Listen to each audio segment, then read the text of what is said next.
Hola, hola, hola, queridos nacioneros, ¿cómo les va?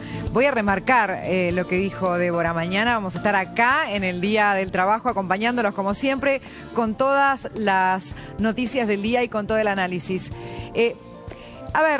Uno de los temas de esta tarde tiene que ver, sin duda, con la movilización de la CGT. Una movilización importante. No sé si tenemos la foto a mano para arrancar con la foto de esta hora de las noticias, ¿no? La foto de esta hora es la de la movilización de la CGT. Enseguida te vamos a contar sobre la trama para activar el paro. La trama para activar el paro, porque tenemos muchísima información. Pero, ¿hay un caballo de Troya? ¿Hay un caballo de Troya? ¿O tenemos un pastor de Troya? ¿Qué es esto? Mirá qué linda la carátula. El pastor de Troya está muy bueno, muy bueno. Mira, y se subió el caballo. ¿Y qué sale del caballo de Troya? ¡Oy! A ver quiénes son. Mira vos. Mira vos. Che, qué lindo le salió esto, chicos. Se superan día a día. Un lujo. A ver. El pastor de Troya. Hoy, Pablo Moyano, podemos decirlo así, blanqueó que el pastor, bueno, a veces es pastor, a veces dice que no es pastor, que Dante Gebel es uno de los posibles candidatos del peronismo para 2027. ¡Qué revuelo que se armó! Así lo decía. Primero que se dejen de joder de los egos, de los personalismos y juntarse en una mesa, decir todo lo que se tenga que decir y bueno, ahí saldrá el candidato natural. Hoy está Axel, no sé si Sergio, no sé el pastor y no sé si habrá otro candidato más del peronismo. Creo que tiene que haber una gran interna, una gran paso y que el pueblo peronista y trabajador elija a su candidato. ¿A qué? ¿A un cargo político? No. Tuve la posibilidad en su momento, pero lo mío es estar en la calle con los trabajadores. Sentarme en la Cámara de Diputados para hacer un número más no tiene sentido. Bueno. Entonces, ¿qué se trae la CGT? Su propio intento de armar un outsider. Claro, no lo dicen formalmente como la CGT. Pero veamos primero cómo lo dijo el propio Dante Gebel. A ver. ¿Te reuniste con la CGT? No, con algunas cabezas de sindicato que querían conocerme. ¿Y cómo fue ese encuentro? Lindo, porque yo le dije que me digan lo que ellos sentían. Entonces algunos te dicen la desazón, la desesperanza, otros están más esperanzados. Pero yo quería escuchar a todos. Bueno, se va tejiendo más esta trama. Y también Cristian Jerónimo blanqueó al pastor. ¿Tiene algún vínculo con Dante Gebel? No, vínculo no. Sí participé de una reunión que había solicitado él, porque dentro de ese espacio hay compañeros que están dentro de la CGT y habían solicitado una reunión y los recibimos y los escuchamos. La CGT va a trabajar para construir un gran frente nacional en el cual podamos encontrar un candidato que sea competitivo y que interpele al conjunto de la sociedad de cara al 2027. Digo, Kicillof es un actor, es el gobernador de la provincia más grande de la Argentina y está todo su derecho de ser candidato, pero creemos que hay que ir a una gran interna. Bueno, el pastor de Troya, Adentro de este caballito de Troya viene la CGT, parte de la CGT, algunos líderes de la CGT. Pero en la frase de Pablo Moyano había 3 nombres, 3 cartas. ¿Cuáles son esas cartas que nombró Moyano? A ver. Mira, aparece el tarot. Mira, Axel lo nombró por el nombre Axel, Sergio dijo, y el pastor. Y dejamos lugar para un tapado. Pero miren, ustedes saben que acá yo no soy la peronóloga. Necesito ayuda del peronólogo, el señor Facundo Chávez, que ayer me abandonó, Chávez. Me abandonó, Ayer tuve un día largo. Estoy un poco desconsolada por el abandono de Chávez, pero lo voy a perdonar porque lo necesito, si no... Es muy linda la última carta, ¿no? ¿En serio? Es muy linda ¿Sabés la lo que última hay acá? carta porque el signo de interrogación puede abrir muchas especulaciones. El acertijo. El acertijo, el acertijo. Y detrás de ese acertijo, ¿sabes quién va a estar seguramente? ¿Quién? Cristina. Bueno, pará, no. No nos adelantemos. ¿Cómo es la frase? No te cenes el almuerzo. No te desayunes la No, cena. claro, no te desayunes No la te cena. desayunes la cena. Eh, Déjame que te diga, que te haga un matiz. por favor. Porque lo que planteó Goebbels es que la CGT lo llamó. Y la CGT dice, no, él pidió una reunión. Claro. Pero ¿por qué es esta diferencia? Porque Dante Goebbels está trabajando... Uy, miren, hay algunos que no saben que estoy al aire, discúlpenme. Este teléfono está complicado. Dante Goebbels está trabajando con un grupo político chiquito, pero en ese grupo político hay sindicalistas que tienen relevancia y que tienen contacto con el grupo que recién vos iniciabas el informe, que es Moyano. No Pablo, Hugo Moyano. Hay detrás de Dante Goebbels sindicalistas. Dante Goebbels, ¿qué dice? Yo no soy peronista. Así como dice yo no soy pastor, dice yo no soy peronista. Es interesante. Sí. Es interesante porque encontramos una CGT que se moviliza Sí. buscando levantar un estandarte de liderazgo, de simbología, de sentido, y busca el estandarte del Papa Francisco. 100%. O sea, cuando tienen que buscar algo que pueda bajar el mensaje del trabajo digno, no se pueden poner en la foto ellos. Atención con esto. A pesar de que en esta coyuntura el tema del empleo figura entre las primeras preocupaciones de la sociedad. Entonces es una CGT que necesita de alguna manera envolverse con el mensaje papal, ¿no? Porque por ahí no tienen por sí solos la autoridad moral o política o la legitimidad para representar masivamente esta idea, ¿no? 100%. Es una CGT que llega desprestigiada. Y aparece otro elemento. Vos sabés que hoy lo hablaba con el profesor Luis Tonelli, me interesa, con el politólogo Luis Tonelli, y me interesa tu mirada también, porque de alguna manera mencionábamos esta especie de deriva hacia el asistencialismo que tuvo el kirchnerismo, que dejó de representar tanto a los trabajadores como para representar al que recibía sus planes de asistencia. De pronto el piquetero o el gerente de la pobreza representaba más al kirchnerismo que un líder sindical, ¿no? Que Cristina Kirchner tampoco se llevó muy bien con los líderes sindicales.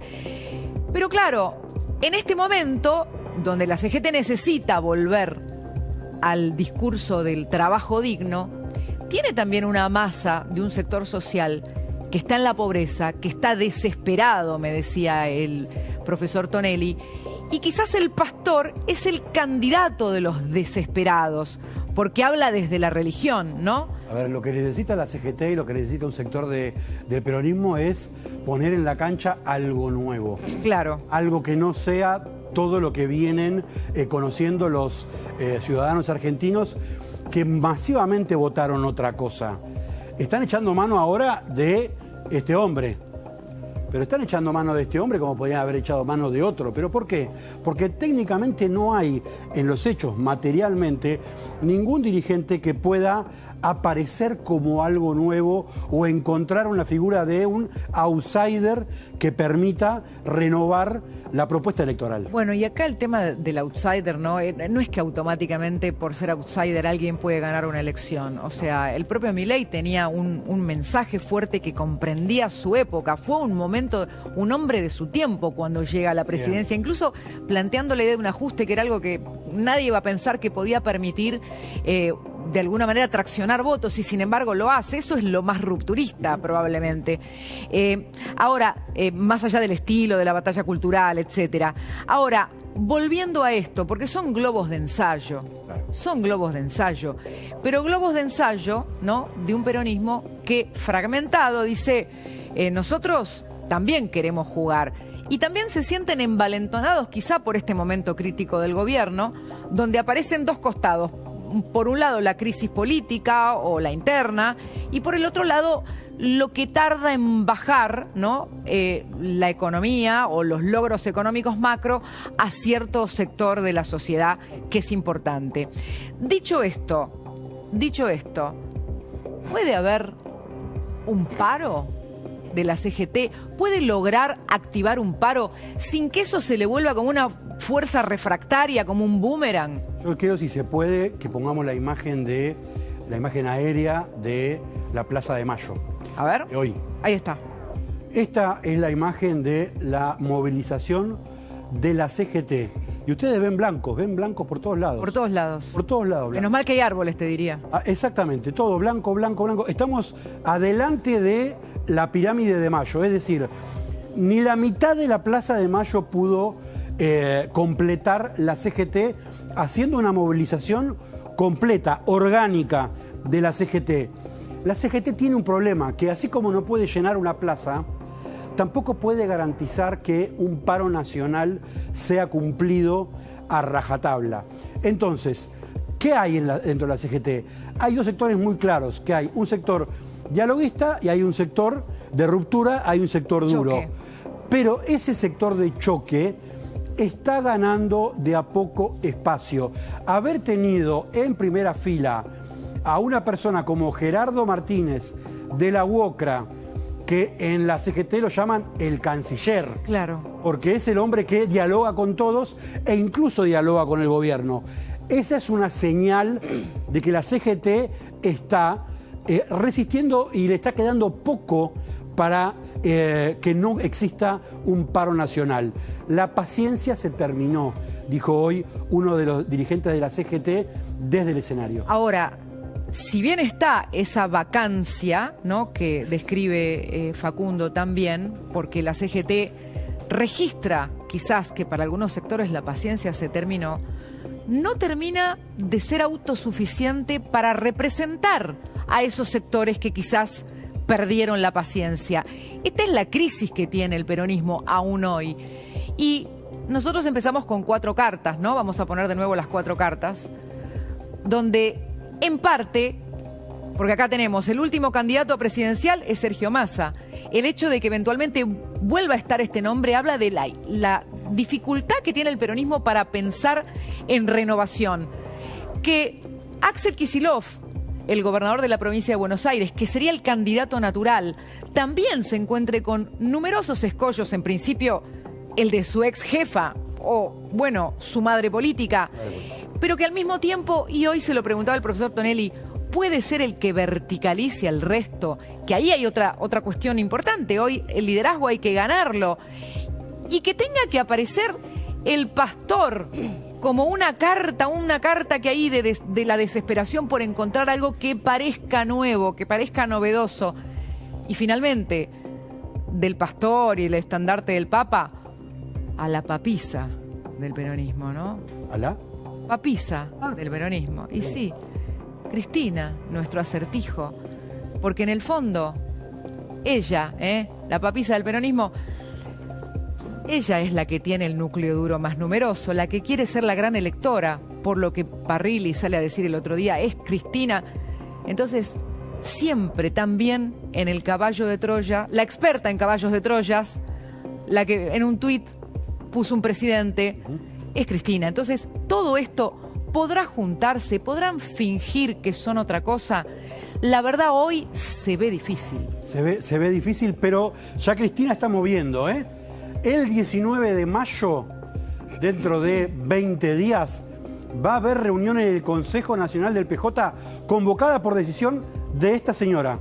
Lo comunicó, lo informó José Mayans, que es su brazo ejecutor y la única figura que tiene hoy institucionalmente el Consejo Nacional del PJ, porque Cristina Kirchner está en San José 1111. Ya pusieron fecha. ¿Qué van a discutir ahí? Van a discutir las reglas de las elecciones. ¿Cómo se va a parar el peronismo ante las reformas electorales que quiere plantear el gobierno? Pero Cristina ya movió. Cristina ya movió. ¿Te acuerdas la frase? Me tienen que tener un poquitito de miedo a mí, sí, y otro a Dios. A Dios y un poquito a mí. Y un poquito a mí. A Dios y un poquito a mí. Enseguida hay algo de eso. Ah, bien. Cristina ya movió la papisa del peronismo, pero ahora nos vamos a meter en algo top secret. Gracias, Por favor. Facu. Nos vamos a meter en algo top secret, ¿eh? Gustavo Bazán no es James Bond, pero hoy se va a meter en algo top secret. ¿Qué tienen en común? ¿Qué tienen en común? Máxima Zorrigueta, Faustino Oro, el crack del ajedrez, y David Nalbandian. Bueno, están en este momento los tres juntos Ajá. en el Hotel Yao Yao, donde se realiza justamente el foro Yao Yao de empresarios de fortunas muy importantes, muchos del sector tecnológico, que una vez al año se juntan a pensar, a intercambiar ideas, a pensar la Argentina del futuro, la Argentina que viene. Está invitado el presidente Milei, pero no se sabe si va a concurrir. Son 3 días, arrancó hoy. Y bueno, como decíamos, esto es una movida que arrancó hace más o menos 15 años. La impulsó Eduardo Elsain del grupo IRSA. Después se sumó Marcos Galperín, se sumó la gente de Globant. No es un quincho, ¿no? Pero lo que vamos a buscar son las charlas de quincho. Puede ser un quincho, ¿cómo que no? Un Puede decir, un quincho muy palaciego. Tope de gama. Charlas de quincho quincho de tope de gama. Bueno, nada, la idea de esta gente es, bueno, pensar cómo está la Argentina, cómo puede estar, qué ideas hay que aplicar para que la Argentina consolide un camino de crecimiento. Pero ¿por qué? Para, no se anticipen, esperen, saquen esto. Bueno. No, que no lo quemen, chicos, esperen un poquito. ¿Por qué decimos que esto es top secret? Y me pongo seria. Porque este año, como nunca, hay una especie de... ¿se acuerdan la campana de cristal para que no se escuche nada de lo que es el cono del silencio? El cono del silencio. Hay un cono del silencio. Más que nunca, quiero que me lo confirme Facundo a esto. Facu, ¿hay un cono del silencio? ¿Quieren que no se sepa nada de lo que se habla en esta reunión? La decisión es que no se sepa nada. Que no haya periodistas. Que sea reservada. Los periodistas solamente pueden llegar hasta el ingreso del hotel donde se está desarrollando eso. Y a diferencia de otros años que le permitían traspasar, otra vez, por Dios, que le permitían traspasar el ingreso del hotel, ahora ni siquiera les permiten ingresar al hotel. Creo que hay hasta una fosa con cocodrilos. Algo así. No, pero, algo así. O sea, pero esa fue la decisión, ¿eh? Bueno, hoy cuando supimos esto, que la idea era que no se supiera nada, ¿qué es lo más lindo para un periodista? Cuando alguien dice, no quieren que se sepa nada. Bueno, entonces tratar de conseguir a alguien que te cuente qué pasa. Que te cuente qué pasa. Entonces le pedimos a Gustavo, Gus, sí. ¿Conseguirás vos saber de qué se está hablando ahí? Obviamente Nalbandian y Faustino van a contar sus experiencias personales, su desarrollo profesional. David Nalbandian, que fue tenista top 3, después hace poquito es entrenador de un tenista también que fue top 10 en algún momento. Faustino Oro haciendo su carrera magistral en el ajedrez desde ya. Pero bueno, hay un contexto de geopolítico importante donde la Argentina está jugando un papel interesante también. Bueno, se está hablando de la guerra de Irán, pero sobre todo, ¿qué consecuencias puede traer esto para la Argentina como proveedor de energía al mundo? Claro. Proveedor de energía en una zona de paz, sin conflictos. Los dólares están lloviendo justamente para el sector y de eso se está hablando justamente también de... Mirá qué interesante, cómo empieza a crear valor la idea de una potencia energética confiable en una zona de paz. Tal cual. Esto es fuerte. Bueno, también, obviamente, proveedor de alimentos. Eso desde ya. También se está hablando de la economía del conocimiento. Hay muchos empresarios ahí que han hecho grandes fortunas en esa área y están viendo cómo potenciar esto aún más. Y además también se está hablando, bueno, de la coyuntura del programa económico que está llevando adelante el presidente Milei, que naturalmente es apoyado por esta... ¿Qué les preocupa? Básicamente preocupa si el gobierno va a tener la habilidad para convencer. Convencer de que el esfuerzo que ha hecho hasta ahora la sociedad en su conjunto va a echar raíces y va a consolidar justamente un camino o un sendero de crecimiento sostenible. A un año... Bueno, ya estamos en año electoral. Sí, se adelantó, ¿no? Se adelantó, así que se adelantó la largada, me parece. Estos son algunos de los temas que se está hablando. Ahí está Charlie Alberti, también está con su experiencia. Déjame que ligue esta palabra que está acá, geopolítica, con algo que preparó Facundo. Vení, Facu, sumate, no te vayas, Gus. Geopolítica. Hoy hubo una imagen que tiene que ver con la geopolítica. Hoy la cuestión geopolítica, además de la economía, es el otro tema que obsesiona al presidente. Lo digo obsesiona en buen sentido. Y hoy hubo una imagen muy potente y una visita muy potente que está ligada, ¿viste cuando dicen los 6 grados de diferencia? Exacto. Cuando vos pensás en los 6 grados de diferencia hacia Trump, bueno, el presidente Milei puede escribirle un WhatsApp al presidente Trump. Pero si vos pensás en las personas que marcan esos 6 puntos, seguramente la primera es el embajador de los Estados Unidos, ¿no? Lamela. Exacto, Peter Lamelas. La segunda, creo que no tengo dudas, es el visitante que llegó hoy. Y ahora, no sé si querés poner el video o... Vamos el video, sí, el video. Acá está la foto también. Acá está, ahí estamos viendo el presidente llegando al portaaviones Nimitz, USS Nimitz. Este es un portaaviones muy importante en términos simbólicos para la Armada de los Estados Unidos. Es del tipo de... El nombre de este portaaviones le da el nombre a toda una clase de portaaviones. Este va a ser una de las últimas operaciones que va a hacer este portaaviones porque ya el año que viene va a dejar de prestar servicio.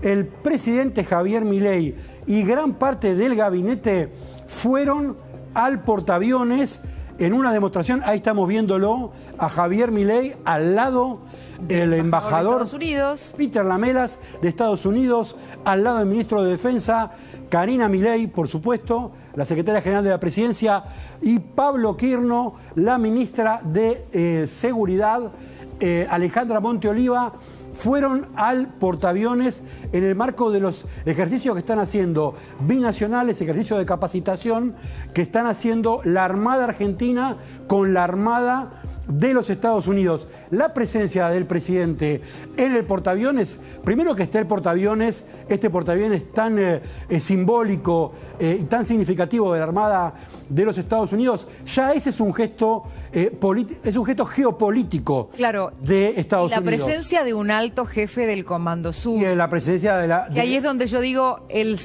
te vas acercando, ¿no? Exacto. Después, si querés seguir contando del jefe del Comando Sur, puedes seguir con el secretario de Estado Marco Rubio y llegás a Trump. Y llegás a Trump. O sea, probablemente en el medio también el secretario del Pentágono o Scott Bessent, que Exacto. son... Pero llegás a... Es como figuras que vienen acercando la relación. Este portaaviones estaba en las costas, frente a las costas de Mar del Plata, y el presidente lo fueron a buscar con uno de los aviones de transporte del propio portaaviones, y con la comitiva fue hasta el portaaviones, estuvo viendo ejercicios que estamos viendo F-18 despegando del portaaviones. Recordemos, esta es una de las últimas operaciones que va a hacer este portaaviones de la Armada. El año que viene ya deja de funcionar.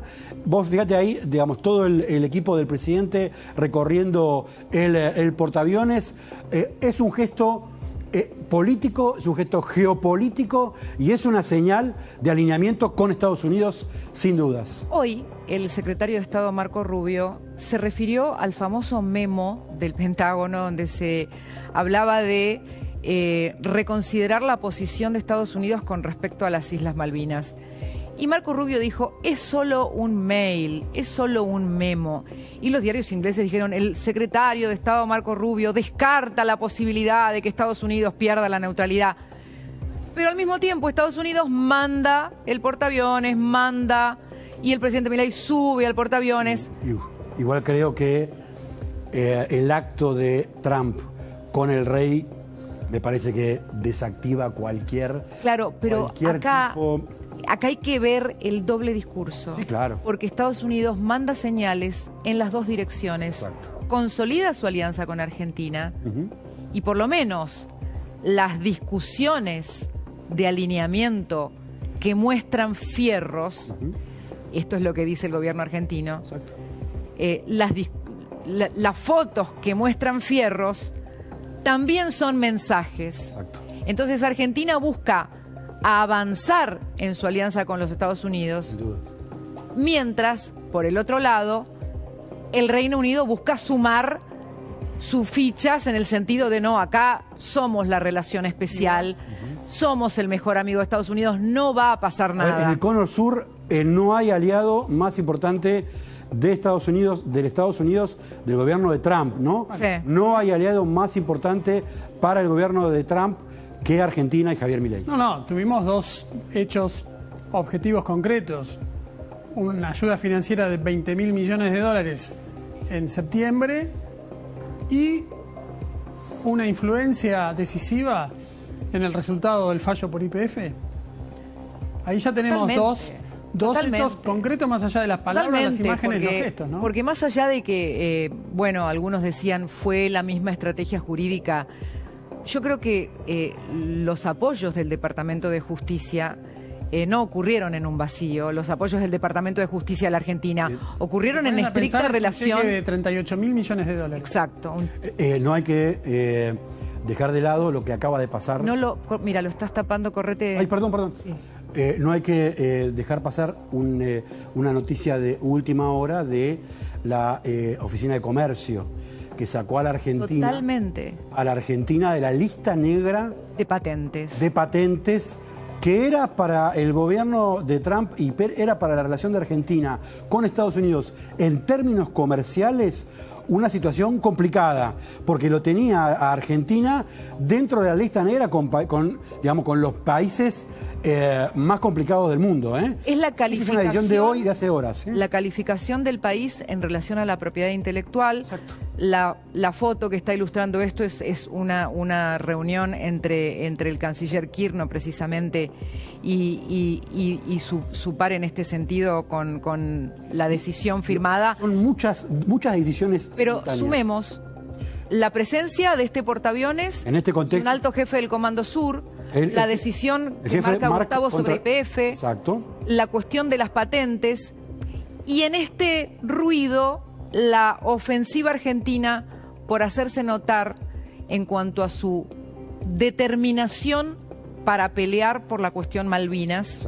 en medio de esta situación, yo diría, de alianza como nunca se dio con los Estados Unidos, porque supera incluso lo que llamamos las relaciones carnales. Mucho más. O sea, acá estamos hablando de un acuerdo como nunca existió y de una alianza que va consolidándose.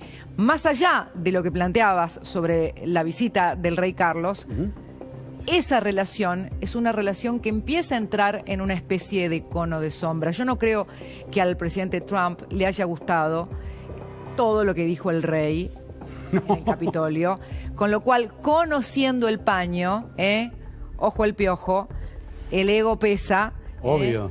Y yo creo que ahí señalaría una cuestión no tan positiva, pero bueno, así están las cosas en el mundo. Dicho esto, amigos, esta presencia también en los hechos implica lo que vimos hoy del presidente, ¿no? Mostrarse en el portaaviones, la búsqueda de recuperar la iniciativa 100%. Luego de días difíciles. Sí, y después de lo que pasó ayer con esta jornada de Manuel Adorni, el jefe de gabinete, que como decías vos ayer, Cristina, y hoy también repetían dentro de la Casa de Gobierno, el gobierno está conforme y cree que puede dar vuelta a la página y que va a retomar la iniciativa.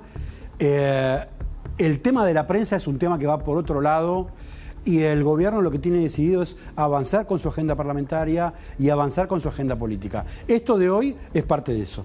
Gracias, Facu, gracias, Gus. Enseguida vamos a contarles con Camila sobre una denuncia que se está preparando. Pero ahora, amigos, dicen que tengo tiempo, ¿no? Para empezar con el otro tema, ¿o no? porque no quiero cortarlo. Este es un tema... es fuerte. Hace un ratito le pedía a Facundo que recordemos la frase aquella, de las frases emblemáticas de Cristina Kirchner. Hay que tenerle un poquito de miedo a Dios y otro poquito a mí. Vaya si le tenía miedo a Cristina, el hombre de los bolsos. López y el miedo a Cristina. Ustedes dirán, pero esta foto es exclusiva. Es una foto, un documento exclusivo de la declaración. Esta. Accedimos a esta foto exclusiva de la declaración, más allá de que se transmitió, por supuesto. No se trata de empeñarnos en profundizar sobre una emoción, sobre un instinto humano como es el miedo, no. El miedo juega un factor clave en el relato de José López. La confesión de José López como arrepentido tiene en el miedo un elemento incluso para lograr que ese testimonio se valide. Esto es muy interesante. ¿Quién es José López en el contexto de las declaraciones por el caso de los cuadernos de las coimas? Miren cómo me lo decía una fuente de la investigación de la Fiscalía. López es el que nombra a Cristina.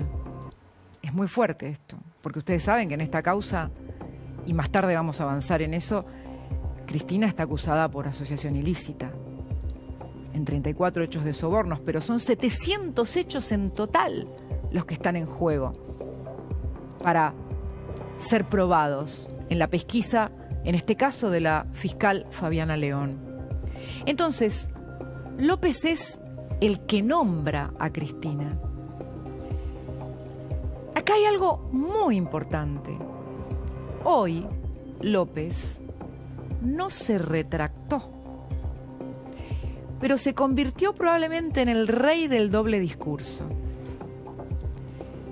A ver, ningún arrepentido se retractó. De todos los arrepentidos, más allá de lo que dijeron en sus ponencias durante el juicio que se transmite por YouTube, ninguno de los arrepentidos se retractó de su declaración.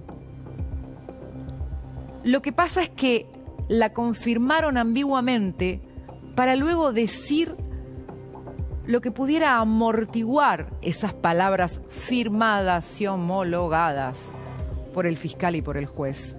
Pero vamos al miedo de López. Antes, espérenme, porque les quiero mostrar. Antes quiero mostrarles la frase con la que López ratifica, confirma su confesión. Yo se las voy a mostrar primero escrita para que ustedes entiendan de qué manera fugaz, pero técnicamente válida él, y esto me lo dicen las fuentes de la investigación, técnicamente válida él, ratifica así su confesión para luego seguir con lo que le conviene decir. Sin abordar ni querer meterme en el contenido de la declaración de arrepentido, quiero narrar mi situación personal vivida en los días previos a mi declaración como arrepentido el 17 de agosto de 2018. Y escúchenlo decirlo a él. Sin abordar ni querer meterme en el contenido de la declaración de arrepentido, quiero narrar mi situación personal vivida en los días previos a mi declaración como arrepentido del 17 de agosto de 2018. Se acercó el defensor oficial de la causa Cuaderno y me dijo que ese día, me dice, hoy es el momento, es la oportunidad para declarar como arrepentido. La próxima semana ya no va a ser posible. Me explicó que tenía que contar todo lo que sabía e incriminar para arriba, que mis dichos se iban a corroborar después con el juzgado, que no tenía que mentir. que no tenía que mentir. López ratifica toda su confesión, pero sin embargo, cuando uno escuchó lo que dijo después, parecía que la estaba contradiciendo. Les voy a mostrar lo que dijo López antes en la confesión que él hoy ratifica sobre el miedo que le tenía a Cristina y lo que dijo hoy. Antes dijo que tenía temor a ser descubierto o delatado, temor sobre mi vida y la de mi familia. ¿Y qué más dijo? Hay otra frase un poco más larga. De antes. La frase completa es esta. Mi relación con Gutiérrez era el secretario de Cristina, era de conocimiento, pero sabía que podía operar para perjudicarme. Lo conozco desde la municipalidad. No le tengo miedo a él, sino al contacto que él tiene, que es Cristina. A ella le temo porque es vengativa. Cristina había dicho anteriormente respecto de esta persona, hay que meterlo preso a ese hijo de P. A Cristina la vi actuar. En esa confesión, él se refiere a otro empresario a quien, según él, la había escuchado decir a Cristina que lo quería meter preso, como si ella pudiera disponer ella de la libertad de una persona para eventualmente vengarse, ¿no? Una persona que está ejerciendo un poder tan grande que puede decir que alguien va preso. Presten atención a esto, pues es muy importante. Ahora, ese miedo a Cristina que él refleja en la confesión que hoy ratifica, sin embargo, después parece haber cambiado. Fíjense cómo dice hoy lo del miedo a Cristina.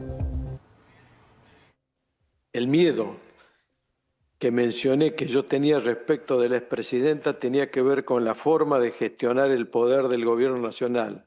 Y en ese sentido, mi temor era hacer mal el trabajo o perderlo, que para ese entonces era mi única fuente de ingreso. Entonces, primero ratifica que todo lo que confesó vale, pero después dice, no, yo no tenía miedo a perder mi vida, yo tenía miedo a perder mi trabajo, pero ya estaba ratificado lo anterior cuando dijo esto. Y con todo lo anterior ratificado, también dice otra cosa, pero esperen, antes de mostrarles qué dice, les quiero mostrar en el expediente de la confesión de José López lo que dice al final su abogado defensor sobre el miedo. Pues yo les decía, el miedo no es algo que pongo en la mesa simplemente porque aparece en un texto dramático o porque parece contradecirse José López, que primero dice tengo temor por mi vida y hoy dice no, en realidad yo tenía temor por perder el trabajo. Pero claro, antes ya había dicho esa declaración vale. Miren lo que dice al final de la confesión de López sobre el miedo uno de sus abogados. A ver, ¿lo tenemos? Bueno, se los voy a leer yo. Lo que dice al final uno de los abogados, acá lo tengo. Espérenme un segundo, porque vale la pena. Puede fallar. Lo que dice al final uno de los abogados es esta frase, es muy importante. Ténganme paciencia, pero es muy importante. A ver. A ver. Dios mío. Es que si falta la plaquita, me quedo... Acá está, ya está. El abogado pide, el abogado defensor de López pide al final del documento donde se hace la homologación, ya se los leo, denme un segundo, que acá tengo el texto. Estoy haciendo un lío. Pide que se tenga en consideración el miedo que ha vencido su cliente para validar este testimonio. Es decir, en la confesión de José López, donde él dice que tiene temor por su vida, y que tiene temor de la expresidenta porque es vengativa, el abogado pone: tengan en cuenta el miedo que ha debido vencer mi cliente para hacer esta confesión como un factor importante. Eso está en el legajo de López de la causa, previo a lo que es la homologación firmada por el doctor Claudio Bonadío. Y hoy López aparece diciendo: no, yo en realidad solo tenía miedo de perder mi trabajo. A partir de eso aparece un elemento crucial en la declaración del hombre de los bolsos de dinero en el convento. ¿Y saben qué es? Que se refiere al principal temor de la expresidente, que es ser acusada de asociación ilícita. No lo digo yo, prácticamente ella está segura de que esa figura va a recaer en la acusación de la fiscal Fabiana León, porque lo dijo en su declaración en el juicio. Mire, me pueden dar 15, me pueden dar 20, sumado los 6 de vialidad. Me puedo morir presa. Me puedo morir presa con este sistema y con este Poder Judicial. Pero créanme que en algún momento esto se va a terminar. ¿Sabe por qué? Porque más allá de lo que puedan lograr a través de campañas mediáticas, a través de redes, etcétera, el estómago sigue siendo algo que requiere determinada cantidad de proteínas y de alimentos para poder funcionar. Y la gente necesita tener una vida, no de lujos, pero sí por lo menos saber que le va a alcanzar para el alquiler, para la expensa. Bueno, mire, llega un momento en que finalmente, las cosas cambian. Cristina dice: a mí me van a dar 15 años, voy a estar toda mi vida presa, me van a acusar por asociación ilícita.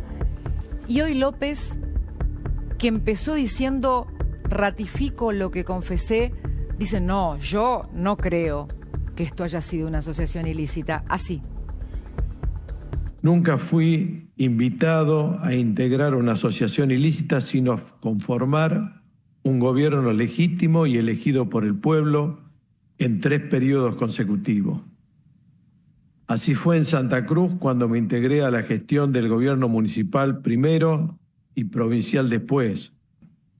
Yo no conozco que se hubiera formado una asociación ilícita y niego terminantemente haber integrado alguna. En ese contexto, nunca vi a Cristina Kirchner como organizadora o jefa de una asociación ilícita. Tampoco lo vi en ese sentido a Julio De Vido. Es interesante porque el que escuchó la ponencia, el testimonio de López, lo que pensó inmediatamente era que estaba exculpando a la expresidente. Y sin embargo, López, antes de decir esto, ratifica su confesión anterior. Pero ¿qué es lo que busca? Quedar bien con la expresidente, porque básicamente le tiene miedo. Tiene miedo de lo que pueda pasarle. De hecho, cuando él es detenido por primera vez, pide que lo lleven a una celda aparte porque tenía miedo. Entonces, es muy curioso esto del doble discurso de los arrepentidos, que ninguno se retracta de su testimonio, pero que cuando tienen que hacer su alocución, después de ratificar lo que dijeron antes, empiezan a tratar de, con su retórica, acomodar el discurso para no quedar mal con aquellos a los que señalaron. Dicho esto, hay un punto en el que las confesiones de los arrepentidos son importantes, pero no son suficientes. Porque la doctora Fabiana León tiene que lograr prueba independiente. Es decir, esta mujer, la fiscal del juicio, que tanto luchó para que hubiera más de una audiencia por semana, tiene que lograr prueba independiente sobre lo que dijeron los arrepentidos. Y aquí empieza otra historia, porque, a ver, yo estuve averiguando hoy con las fuentes de la investigación y mi pregunta fue: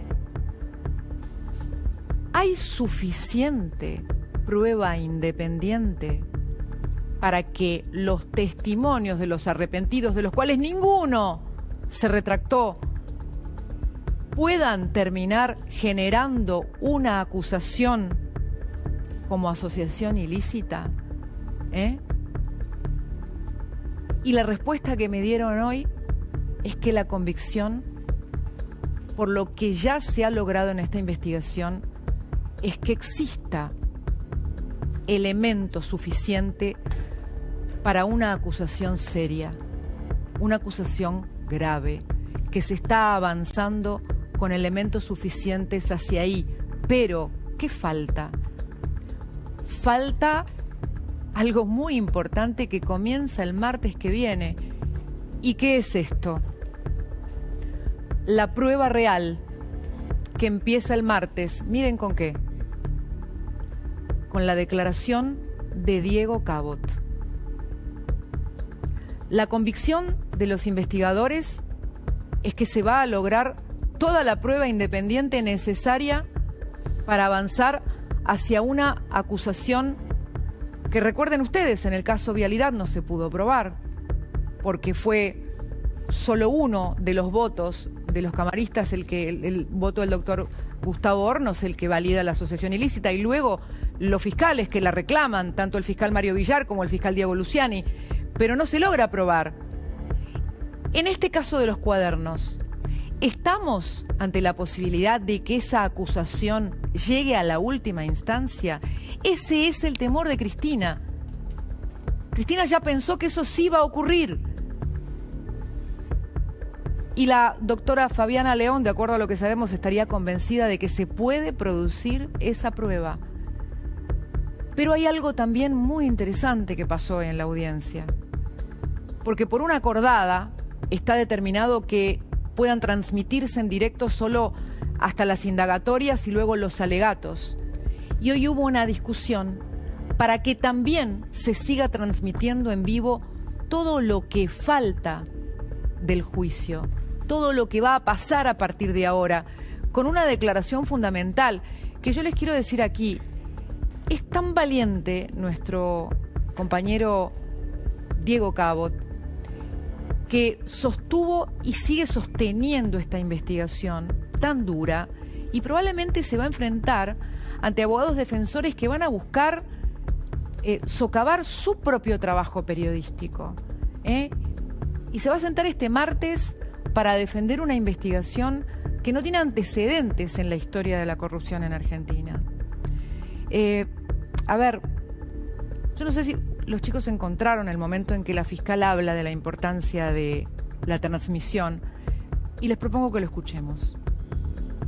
La Fiscalía viene solicitando desde audiencias anteriores que el debate se transmita por completo.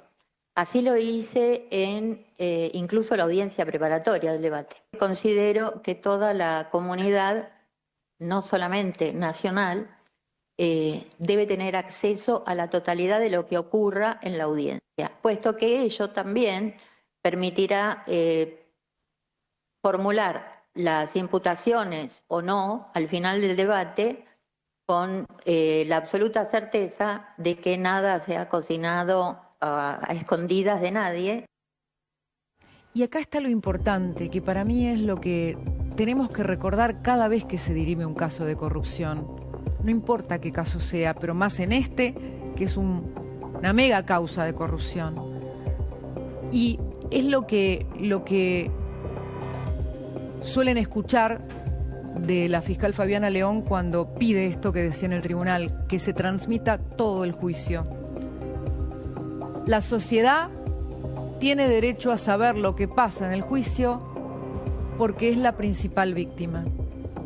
Cuando hablamos de corrupción política, la sociedad toda es la única víctima, la principal víctima.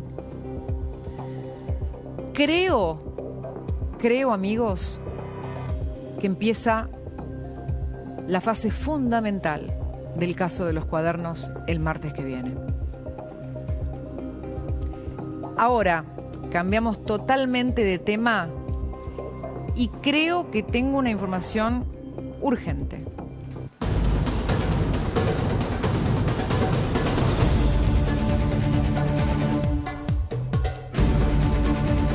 Es un tuit del ministro de Economía, Un placer charlar con la reina Máxima sobre economía e inclusión financiera. Nunca deja de sorprenderme su nivel de conocimiento y su pasión por mejorar el bienestar de las personas. Ahí está, mira Gus. Chao, chao. ¿Viste? La reunión Top Secret. Luke Bariloche para ambos. Luke Bariloche, sí. Perfecto. Bueno, la reina Máxima es una defensora y diría yo promotora muy activa, y lo hizo desde la PNUD de Naciones Unidas, de los microcréditos. Y microcréditos, inclusión financiera. Exacto. Todo ese aspecto lo está desarrollando exactamente como en el contexto de la ONU y del Programa de Naciones Unidas para el Desarrollo. Durante el G20 la entrevisté a la reina con este tema, fue la primera nota que dio en ese momento, pero porque ella quería hablar de este tema. Es como el objetivo de inclusión financiera más importante. Pero bueno, ahí estaba la foto y el evento del que te hablábamos hace un ratito. Está conmigo la señora Camila Dolabjan. Aquí estamos. Yo les anticipaba que el gobierno está preparando una denuncia muy grave contra un personaje tenebroso. Sí, sí. Contame. Bueno, lo que sucedió fue que durante la sesión informativa de Manuel Adorni, Rodolfo Tailade, de la bancada de Unión por la Patria, del kirchnerismo, expuso una serie de detalles sobre la vida personal. En realidad, la sucesión de hechos fue que se habían publicado antes esos movimientos presuntos de la esposa de Manuel Adorni, algunas actividades nocturnas que habrían involucrado a la custodia policial que tiene... Sí. Quiero decirte algo. Yo decidí no repetir los datos de la vida personal. No quiero que los repitamos, porque en efecto me pareció una... ¿Cómo decirlo? Una forma mafiosa de remitirse al caso por parte de alguien que fue el número 2 de la CIDE. Entonces no quiero remitir... de contrainteligencia. No quiero que repitamos los datos personales que él repitió, me parece, a mi criterio, en forma mafiosa. Bueno, quiero avanzar en la denuncia.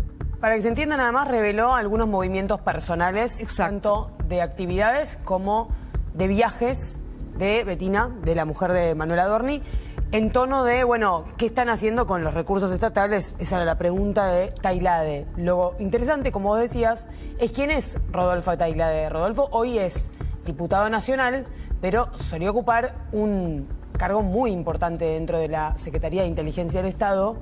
Era director de contrainteligencia. Pero no solamente ocupó ese lugar político durante la presidencia de Cristina Kirchner, sino que además luego estuvo involucrado. Yo, hablando con la producción, les dije, hagamos foco sobre esto, porque me parece que es una de las cosas más importantes de la trayectoria que tiene Tailade como para destacar en este momento. Hubo un momento muy álgido durante 2023, o sea, muy reciente, el momento en el cual Tailade quedó involucrado en una investigación que había desengranado a varios personajes, también provenientes de la policía y de sectores de inteligencia, que habían hecho, entre otras cosas, hackeos a los teléfonos de jueces, políticos, habían hecho informes sobre personas de alto perfil, sobre Alberto Fernández, sobre los Milei, o sea, variopinto. Se descubrió en esa investigación que estaba en Comodoro Pi que en el teléfono de quien había hecho estos informes secretos, estos informes con inteligencia, según lo que investigó la justicia, en ese teléfono había conversaciones con Rodolfo Tailade. Que era como una terminal. Esta persona, que se llamaba Sancheta, Ariel Sancheta, junto con otros, tenía informes, había exactamente, si mal no recuerdo, 1.196 informes. Carpetas de distintas personas del poder. Y esas carpetas, él se presentaba en realidad como un periodista, cosa que no era. Esas carpetas, algunas eran obtenidas a partir de hackear teléfonos. El que los hackeaba, de hecho, era un chico de Misiones. O sea, te estoy hablando de una subtrama... Que incluso llegó a data de la causa AMIA, ¿no? De las investigaciones del fiscal Nisman, en forma muy extraña. Bueno, Andrés Basso estuvo entre los hackeados. Andrés Basso, quien estuvo, por supuesto, involucrado en la cuestión de la AMIA, es el fiscal en este momento. estaba dentro de los hackeados por estas personas. O sea, no es que eran dos loquitos que de repente buscaban en algunas plataformas datos personales o tenían algún contacto que les pasaba datos bancarios de las personas de poder. Eran personas que tenían acceso a tecnología y tenían acceso a datos que luego lo que se investigaba era que los vendían. ¿Y cómo entra Tailade en esto? En los teléfonos secuestrados se encuentran conversaciones con Tailade. Conversaciones, de hecho, en las cuales hay una que le mostré, que le mandé a la producción, si la queremos ver, pero en donde había intercambios sobre justamente informes de personas. Miren esta parte. AAA es Ariel Sancheta, ¿no? O sea, el ex policía retirado que hacía estos informes de inteligencia. Hola, compañero, buen día. Disculpa mi colgada, le dice. Y Tailade le responde, cuando quieras contame lo de Juez. ¿A quién hace referencia? A Luis Juez, el senador. Le responde Sancheta, es una biografía no autorizada de toda su carrera, biografía no autorizada le dice, mirá cómo le dicen ahora, es una biografía no autorizada de toda su carrera política desde años a la fecha con datos y relaciones políticas que se manejó. Como ser síndico de Papel Prensa y su amistad con Mañeto, Isaguer y Mitre, diario... Bueno, imagínate, ¿entendés? Por decirte algo, no tienen desperdicio. También cómo transó con la justicia de Córdoba. No importa, no voy a repetir lo que dice Sancheta. Vamos más abajo. Pero perdón, estos eran los carpetazos que aparecen lo que en esa le causa. responde Tailade. Tailade le responde, te paso un correo seguro.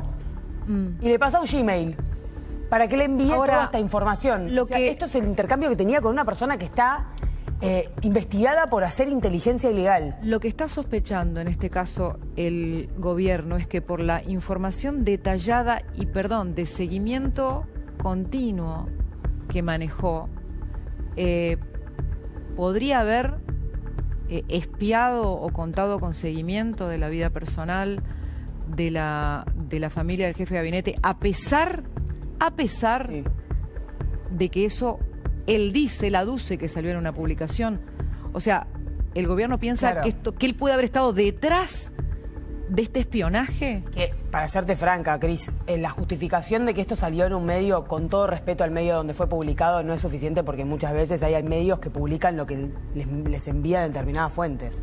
Es lo que sucede, vamos a decir la verdad. No todos los medios, hay medios enormemente prestigiosos que no hacen eso. Pero hay otros medios que copian, pegan, publican. Entonces, pudo haber sido el propio, hipotéticamente pudo haber sido el propio Tailade el que le envió la información al portal de donde salió presuntamente la información que luego él da en el Congreso. O sea, es como una suerte de retroalimentación.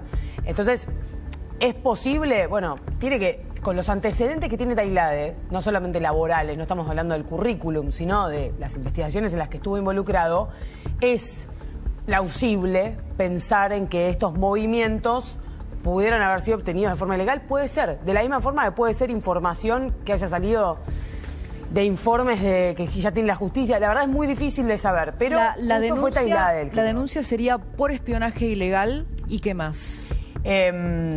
Yo entiendo que todavía no está formulada del todo en cuanto a que lo que quieren imputarles, bueno, o lo que quieren, por lo que lo quieren denunciar es, estos dichos no eran públicos, ¿de dónde sacó esta información? Después habrá una averiguación de delito de cómo se pudo haber obtenido eso. No es lo mismo que esté siguiendo a una persona que le haya hackeado su teléfono, ¿no? Es distinto. Y perdón, Facundo, Tailade y Parrilli son las personas que Cristina entroniza luego de la guerra o la grieta en el espionaje, cuando aparta a Estiuso, ¿no? Cuando despide a Estiuso, Cristina Kirchner cambia el nombre de la secretaría, lo pone a Oscar Parrilli. Rodolfo Tailade ya venía trabajando de antes. Rodolfo Tailade está considerado dentro del kirchnerismo paladar negro un francotirador. Dios mío. Mediático. ¿Solo mediático en el sentido de palabras o también por ciertas informaciones? Su nivel es penoso. ¿Penoso? Es penoso. Digamos, que le haya creído a un personaje del poco pelaje de Sancheta, muestra quién era. Y que le haya dado credibilidad a que Juez era amigo de no sé quién y de no sé cuál, también demuestra su poco nivel. Digamos... hay todo un grupo, hay que tener en claro una cosa, que hay todo un grupo dentro de lo que fueron los servicios de inteligencia que han sido separados y que han sido removidos de las funciones, y los agentes de inteligencia en general no se jubilan nunca. Entonces, en la CIDE desde la época de de Néstor Kirchner, que supo siempre tener su informe todas las mañanas en su escritorio, se moldeó la Secretaría de Inteligencia con un estilo que terminó volando por el aire a partir de lo que pasó con Nisman y el tema Irán. Bueno. Después de eso, ese lugar se perdió el control. Es que justamente es lo que quería, lo que quería mencionar. Cuando Cristina Kirchner desplaza a Estiuso y entroniza a Parrilli, lo que sucede poco tiempo después es que ella quiere cambiar el curso de la causa AMIA, cosa que el memorándum con Irán buscaba, metiéndose en la causa en el juez natural, y era la hipótesis que venía persiguiendo Nisman, por lo cual la acusa a ella de encubrimiento del atentado, y ese memorándum termina siendo declarado inconstitucional. Pero claro, pocos meses después de este corrimiento en la CIDE, y con Parrilli ya en la agencia de inteligencia, matan a Alberto Nisman. Sí. O sea, estos personajes entran a jugar cuando se produce probablemente el magnicidio la fractura, de Nisman. La fractura de los servicios de inteligencia con Cristina Kirchner ocurren por el tema de Irán, y ocurre mucho antes de que aparezca muerto el fiscal Nisman, cuando Cristina Kirchner toma la decisión de mandar a Timerman a Alepo a firmar ese acuerdo. A partir de ese momento, a ver, esto es historia vieja y la verdad es que... Pero no es vieja porque sigue abierta esa causa. Por eso digo, pero digamos, contar eso... Al juicio, pronto vamos a tener noticias. Exactamente, pero esa relación, o mejor dicho, esa línea de trabajo que existía y que la había... Hay que decirlo, la había iniciado Néstor Kirchner nombrándolo a Nisman para que siguiera esa pista, porque Nisman tenía el apoyo de Néstor Kirchner en su momento, y Nisman también trabajaba en línea también con el equipo de Estiuso y con el equipo de la Secretaría de Inteligencia. Esa línea se rompe en el momento en que Cristina Kirchner toma la decisión de sentarse a negociar con los autores del atentado a la AMIA. A partir de ahí, todo fue para peor, y la postal más terrible es cuando aparece muerto el fiscal. Y acá hay una línea de puntos que une Irán, Venezuela y Argentina. Y fíjate vos, Irán, que tenía intereses de retomar intercambios de cuestiones nucleares con Argentina. Y estoy diciendo esto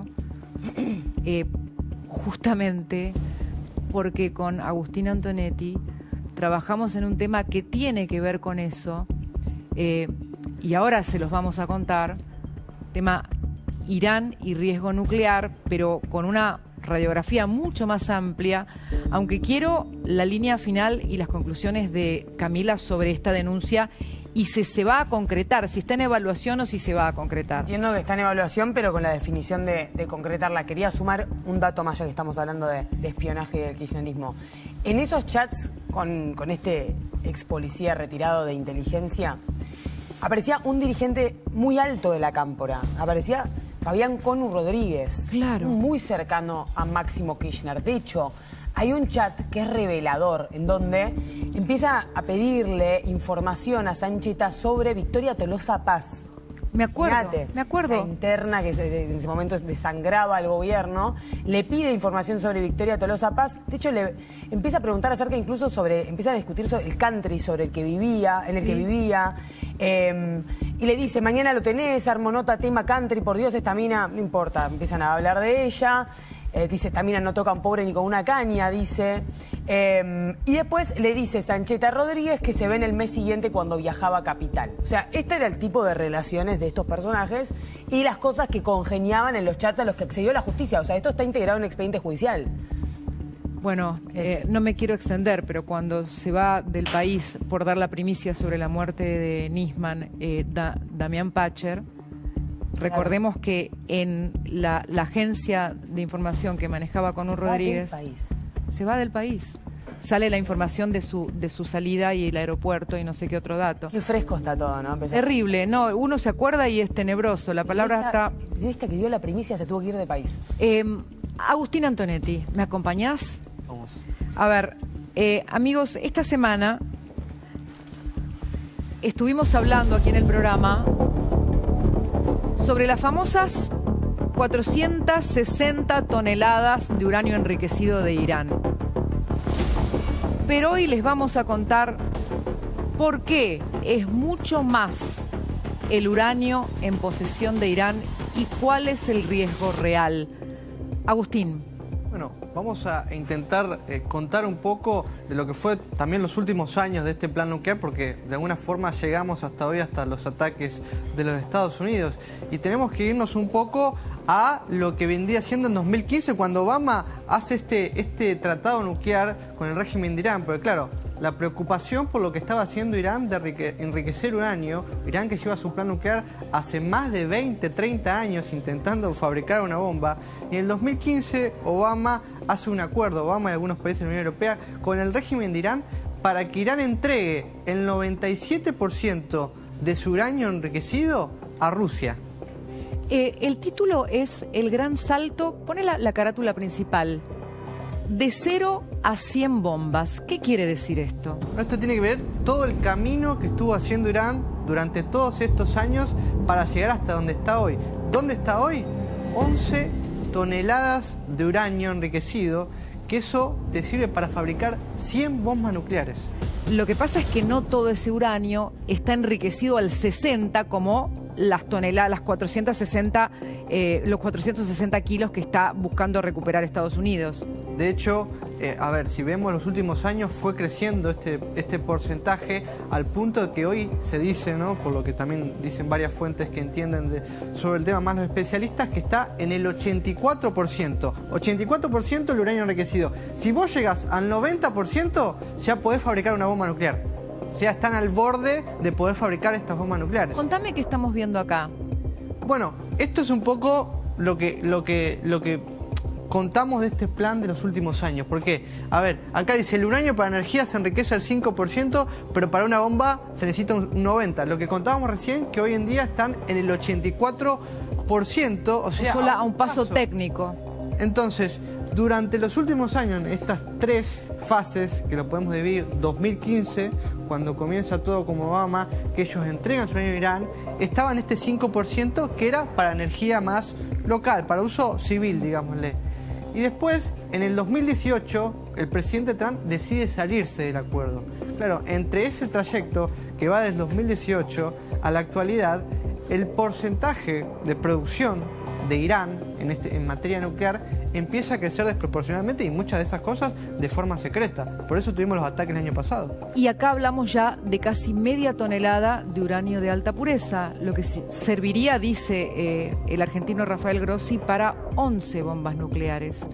Eso es lo que sabemos que tienen hasta este momento, incluso todavía con todas estas suposiciones que se pueden hacer de los ataques que se hicieron a las 3 centrales nucleares de Irán, tanto el año pasado, en aquella operación del martillo, donde se usaron los famosos V2 que Trump destruyó de estas centrales nucleares, hasta los últimos que tuvimos en estas semanas. Ayer hablábamos de que quedaban 2 días, hoy sería 1, para que Irán se empiece a preguntar dónde va a almacenar el petróleo que produzca, porque al no poder sacarlo por el estrecho de Hormuz, empieza a acumularse en sus lugares de reserva.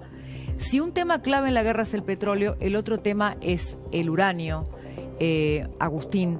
Y en este sentido vemos, como dice acá, las negociaciones estancadas y los acuerdos que van poniéndose en la mesa sin que las dos partes lleguen a una posibilidad de acercamiento. De hecho, en las últimas horas se ha conocido una manifestación supuesta del líder supremo de Khamenei, del hijo de Khamenei, donde él afirma que prácticamente defienden como un derecho de identidad la producción nuclear, con lo cual no se espera que haya una salida rápida.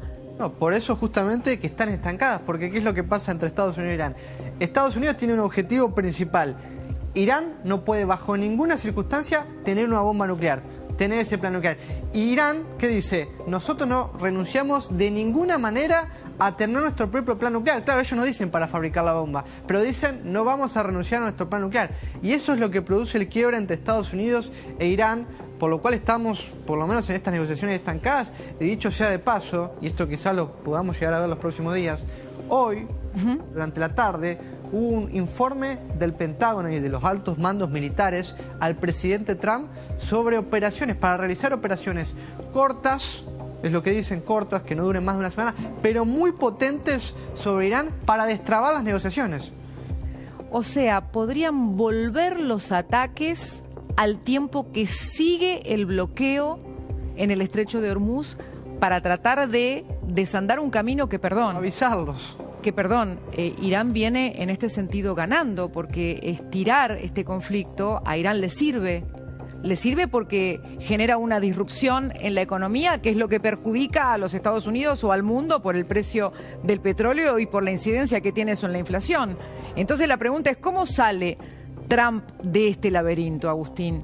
Bueno, a ver, Trump siempre lo dice. De hecho, Trump se siente cómodo. Él dice que se siente cómodo dentro de sus entrevistas con el bloqueo, por lo menos con el bloqueo. Es cierto que el precio del petróleo es algo que va a tener que solucionar para antes de las elecciones de medio término, que son en noviembre, donde Trump se juega mucho. Aunque hay que también poner algunos puntos. Nunca un gobierno oficialista gana las elecciones de medio término en Estados Unidos. Siempre las pierde, de hecho están de alguna forma diseñadas para ello. Pero claro, la idea es no perder por mucho margen, aunque las encuestas están un poco más positivas de lo que yo pensaba. Claro. Pero, o sea, Trump se prepara para una elección compleja y tiene que tratar de achicar el margen, porque del margen que haya entre el que gane y el que pierda va a haber muchas interpretaciones, mientras él encara los 2 últimos años de su mandato sin reelección, porque este es el segundo término, el segundo mandato de Trump. Ahora, fíjense lo que está diciendo hoy el presidente de los Estados Unidos, mientras nosotros preguntamos cómo sale de este laberinto, y mientras Irán asegura que ellos declaran que la cuestión nuclear, que la producción nuclear y el enriquecimiento de uranio es algo que lo consideran un derecho, Trump asegura esto. Iran is proving to be very stubborn. The talks seem like they are stalled. Are you getting antsy to break the ceasefire? Well, I mean, I don't know what stubborn is, because really nobody knows what the talks are except myself and a couple of other people. They want to make a deal badly. And we have a problem because nobody knows for sure who the leaders are. It's a little bit of a problem, you know. The leaders have been wiped out along with their military. Luego de tantas amenazas de que van a ser aniquilados, ¿le podemos creer a Trump esto? Bueno, a ver, yo te digo un poco lo que, y volviendo al punto del Pentágono, porque tiene mucha relación con esto. Estos ataques que nosotros describimos como cortos, pero que van a ser muy potentes, se dice que a quienes van a apuntar, o sea, a quienes van a intentar eliminar, son al sector más radical, aunque todos son radicales, pero incluso el sector más radical del propio régimen iraní, que son personas como, por ejemplo, Ahmed Baghdadi, que es esta persona que estuvo en los atentados de Alemania y en la AMIA, y que además hoy es el jefe de las fuerzas de las Guardias Revolucionarias de Irán.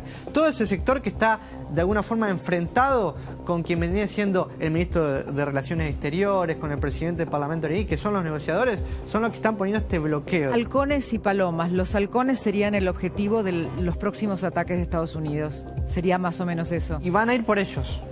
Muchas gracias, Agus. Me tengo que ir urgente al contacto de Ramiro Furnataro, que está en Constitución. ¿Por qué, Ramiro? Cristina, ¿cómo estás? Buenas noches ya. Sí, porque aumenta otra vez el colectivo y el subte en la ciudad de Buenos Aires. Mañana, Día del Trabajador, y mañana también es el aumento. En los boletos a 754 se va el mínimo y a 1.490 el de máximo de los kilómetros. Pero vamos a hablar un poco con la gente. A ver, caballero, ¿cómo le va? Buenas noches.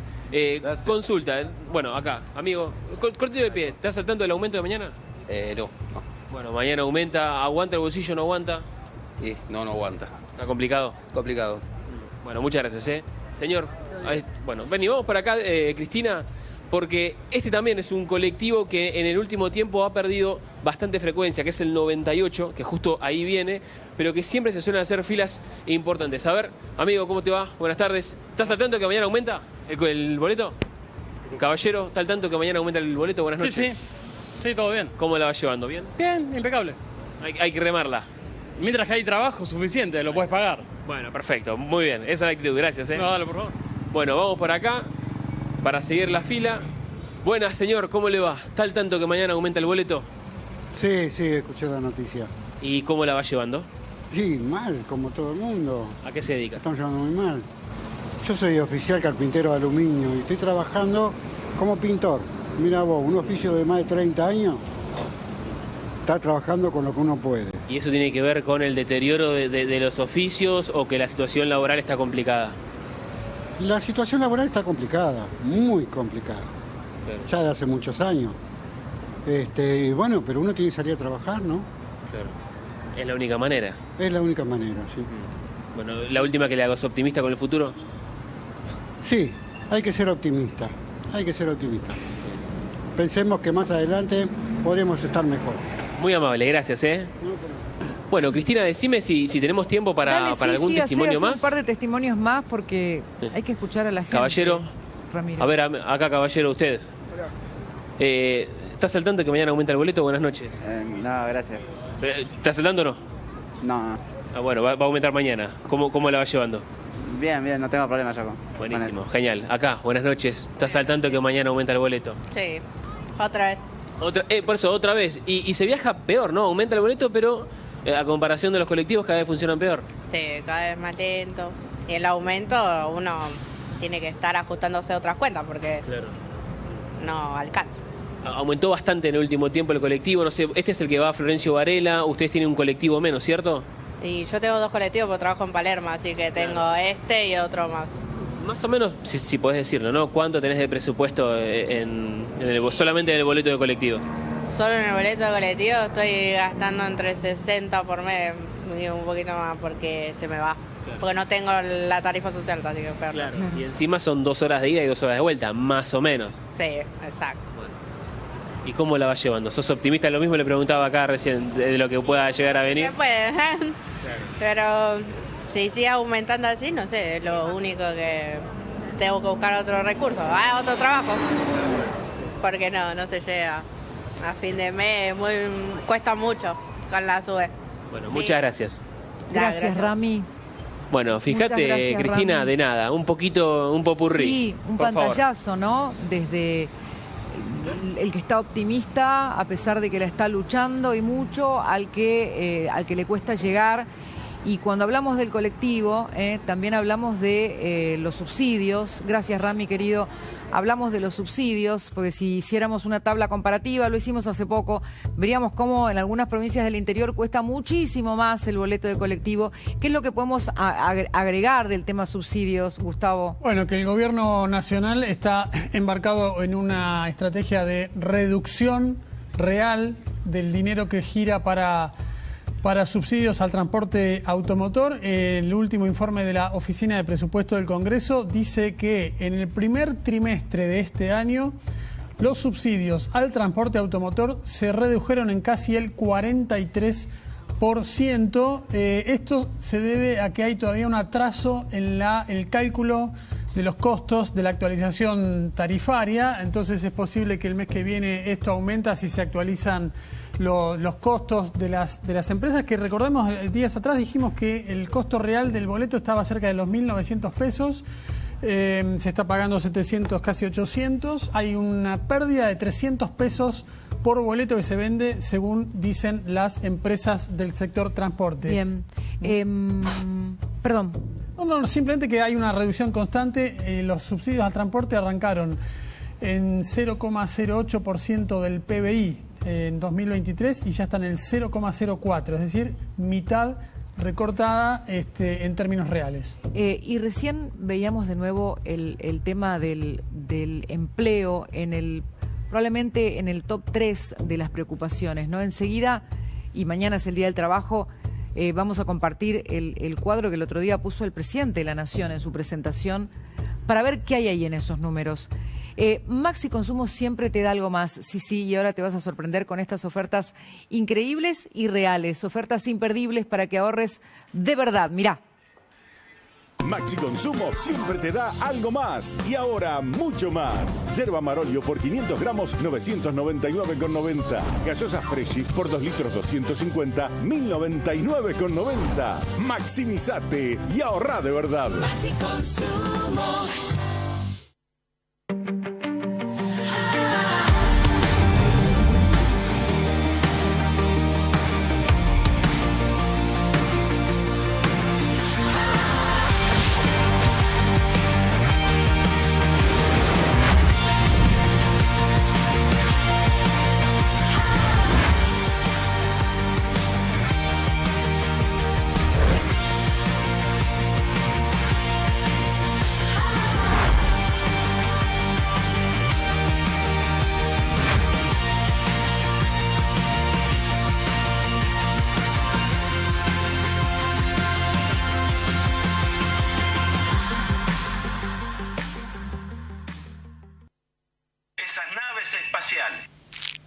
Van a salir de la atmósfera, se van a remontar a la estratosfera. No es lo mismo que esto lo haya dicho un expresidente, a que lo diga él. Como no es lo mismo que nuestro actual presidente diga, a que lo diga él. Y que después del atentado, ella diga. Porque me quieren presa o muerta. Es muy distinto a que lo hubiese dicho ella antes del accidente. Y que ella diga, vamos a ayudar a otros países, es distinto a que lo diga él. Quien lo dice, importa. Donde te informás, también. La Nación.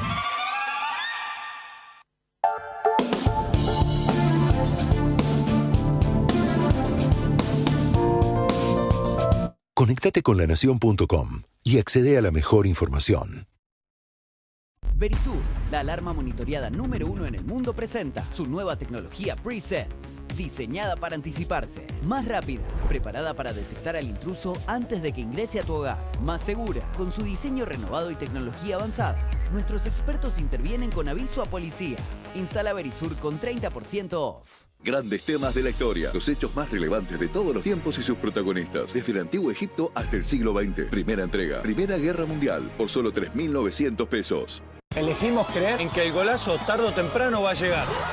Gana viajes a Estados Unidos y muchos premios más. Leo, ¿sos vos? Ratón, ¿vos también? Dame un Gancia y disimulá. Elegimos creer, elegimos Gancia. Necesito que llegar.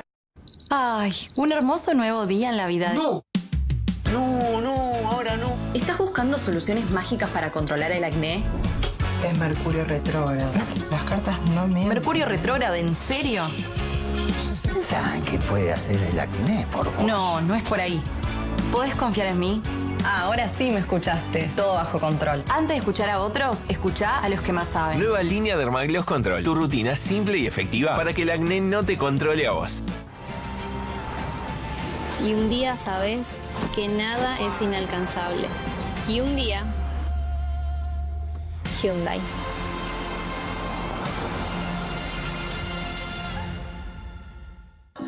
Cada tap es infalible. Nueva base Cushion infalible. Base de maquillaje líquida en una esponja, con textura ligera y tecnología Oil Control. Hasta 24 horas de duración. Nueva base Cushion infalible de L'Oréal Paris. Vos lo valés. De los 449.892 Martínez, uno puede viajar a la Copa. Si entre los 26 apellidos convocados está el tuyo, vos también podés viajar.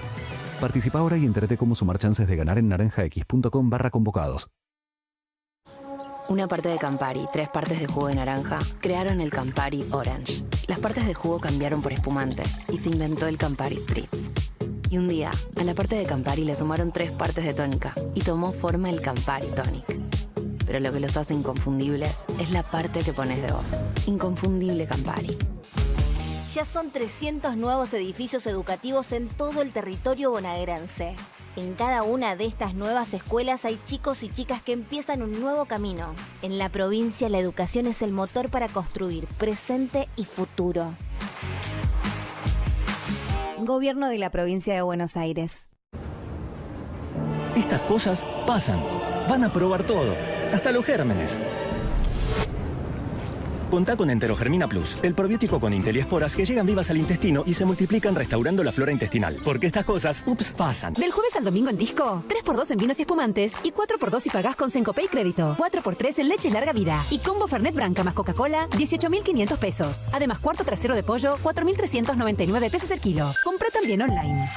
Conseguí tu pasaporte a la gloria. Con tu compra mayor a 60.000 pesos en marcas participantes, podés ganar un viaje a Estados Unidos.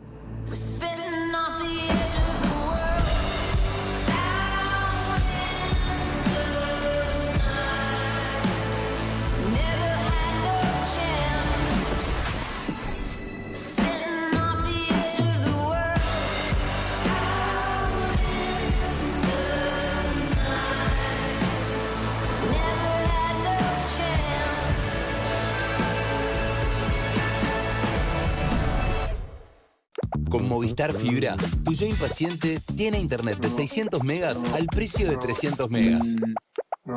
¿Una hora vas a tardar? Y para tu yo más indeciso, tenés Movistar TV con un mes gratis. ¿Una hora vas a estar? Contratala hoy y duplica la velocidad al precio que más te conviene. Con Movistar Fibra, todas tus versiones están conectadas con todo. Movistar. Hola, Jorgito. Tráenos 3 estrellas. ¿3 estrellas? ¿Galicia? Ernesto, en Argentina, un país con tanta sed de estrellas, no podía faltar. Estrella Galicia ya llegó a la Argentina. En 2026 pidamos una Estrella Galicia. Good morning. Hey. Good morning. Yeah.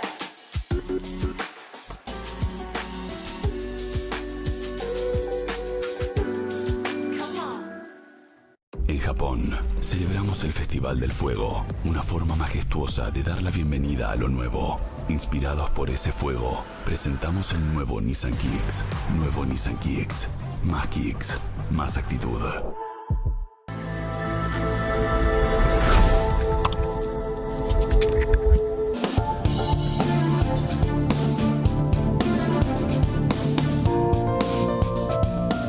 Bueno, ¿cómo es la situación del trabajo a horas nada más de que se celebre el Día del Trabajador? El otro día el presidente compartió un cuadro en su exposición, en su masterclass en la noche de la Fundación Libertad. Lo quiero volver a poner al aire para analizar estos números. Es el cuadro, acá está, del mercado laboral que compara 2023 y 2025. Lo que afirmaba el presidente es: no cayó el empleo, mostrando el número de variación, que es un número positivo en una cantidad de 113.000 empleos, Gustavo. Puestos de trabajo, sí. Pero ¿cuál sería el análisis de todos los datos que tiene este cuadro para pensar en mañana? Surge ahí a la vista el número rojo, 241.000. Es la caída en cantidad de puestos de trabajo registrados del sector privado. Empleos con aportes a la seguridad social, con aporte a la obra social, con aguinaldo, con vacaciones, etcétera, etcétera, ¿no? Es el empleo de calidad, digámoslo así, que es un número que está prácticamente estancado desde hace 12 años aproximadamente. Que ese es el dato yo le llamo el pantano, ¿no? del mercado del empleo, porque es un pantano, es un número que está estancado y el número, la cantidad de tiempo es tremenda. 12 años de estancamiento en la creación de empleo registrado. La contracara es el número que está inmediatamente abajo, es el de los trabajadores independientes, también llamados no asalariados, es decir, que dependen sus ingresos de lo que puedan facturar. Monotributo, autónomo, etcétera. Subieron en 346.000 entre el cuarto trimestre del 2023 y el cuarto trimestre del 2025, son datos del INDEC. Esa noche el presidente planteaba que la falta, o por lo menos que el hecho de que no estuviera en vigencia inmediatamente la reforma laboral, hacía que eventualmente esos puestos que podían ir al trabajo formal, o ser captados con una mejor calidad de remuneración y de aportes, tenía que ver con el temor a la contratación que generan que generaban las condiciones anteriores a la reforma laboral. Así es. ¿Qué más se le puede agregar a este debate? Porque tenemos por un lado lo que dijo la CGT, ¿no? Que está planteando la necesidad de un paro, ¿no? Que quiere ir al paro directamente por la situación del empleo, en contra de la reforma laboral. Y el presidente que dice, esta reforma laboral es la que puede ayudar a que haya más trabajo registrado. Básicamente lo que está diciendo el presidente, lo que dice el gobierno en general, es que la reforma laboral, de alguna manera, habilitó una fuerte baja de los costos laborales para los nuevos empleos, sobre todo para las pymes, y que eso debería ser un incentivo. Yo creo que en la realidad lo que podremos llegar a ver en este momento es una formalización de un trabajador no registrado que, gracias a esta baja de los costos laborales, el empleador lo podría poner en regla. Después, para que aumente la cantidad de puestos de trabajo en general, va a depender naturalmente del crecimiento de la actividad económica. Seguramente en los sectores que están yendo para arriba, minería, petróleo, campo, los puestos de trabajo formales están creciendo, pero este crecimiento no alcanza a compensar la destrucción de puestos de trabajo que está ocurriendo en la industria, en la construcción, en el comercio, que son los sectores que todavía no levantan vuelo. Muchas gracias, Gus. ¿Sabías que hay un récord histórico del precio del oro? Leiva Joyas paga hasta 400.000 pesos el gramo de oro. Si tenés joyas, brillantes, relojes o antigüedades, no dudes en concurrir a su salón ubicado en Avenida Corrientes 2819. Acércate y transforma tus joyas en oportunidades de oro. Leiva Joyas, seguridad y confianza. El precio del oro nunca estuvo tan alto. Puede vender sus joyas, relojes, alhajas y brillantes e invertir en lingotes de oro fino desde 1 gramo. Leiva Joyas. La Nación 104.9. Más música. Prendés la tele, abrís el celular y otra vez lo mismo. Un robo más. No naturalices lo que no está bien. Vivir en alerta no es normal. Revisar 3 veces si cerraste bien, tampoco. Prevenite con Puertas Pentágono y que la seguridad deje de ser una preocupación constante. Aprovechá un 40% de descuento y 6 cuotas fijas en tu puerta de seguridad. Y para obras mayoristas en construcción, 50% off. Entrá en puertaspentágono.com y seguinos en Instagram en @puertaspentágono. Puertas Pentágono, más duras que la realidad.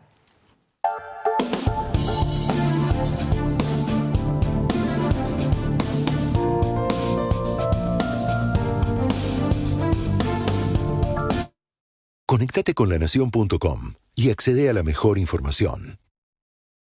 Verisur, la alarma monitoreada número 1 en el mundo, presenta su nueva tecnología Pre-Sense, diseñada para anticiparse, más rápida, preparada para detectar al intruso antes de que ingrese a tu hogar, más segura, con su diseño renovado y tecnología avanzada. Nuestros expertos intervienen con aviso a policía. Instala Verisur con 30% off.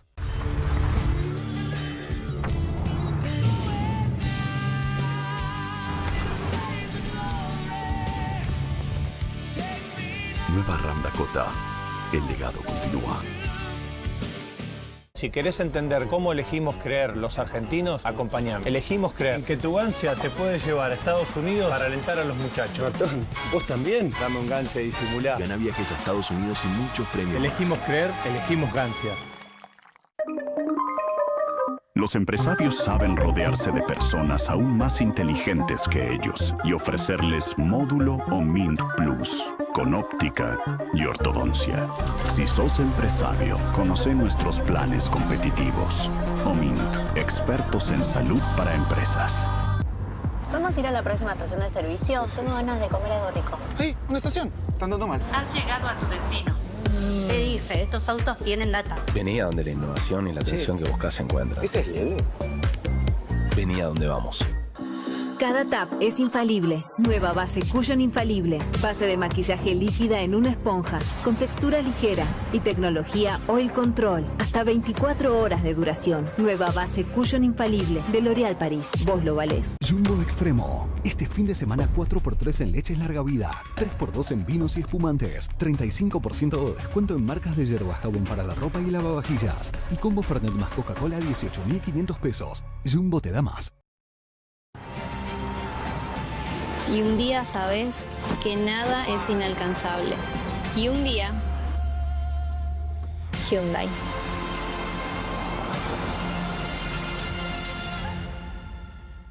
Promo. Si entre los 26 apellidos convocados está el tuyo, participás para viajar a la Copa vos también.